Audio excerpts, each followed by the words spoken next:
Informasi berikutnya, saudara, kericuhan supporter terjadi saat pertandingan Liga 1 Indonesia. Tuan rumah Bali United FC melawan Persija Jakarta di Stadion Kapten Iwayan Dipta Gianyar, Bali.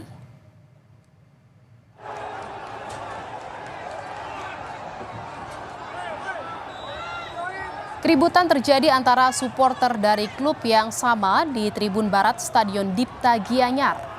Kedua pihak saling ejek di tengah berlangsungnya pertandingan pada Sabtu malam. Akibatnya terjadi perselisihan di antara kedua pihak hingga saling pukul. Polisi pun berupaya untuk mencegah agar keributan tidak meluas hingga pertandingan selesai.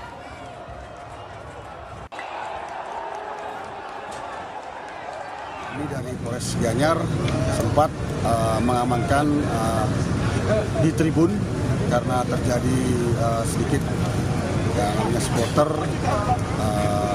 saling bully, saling mentertawakan, ya ini biasa. Cuman perlu kami antisipasi.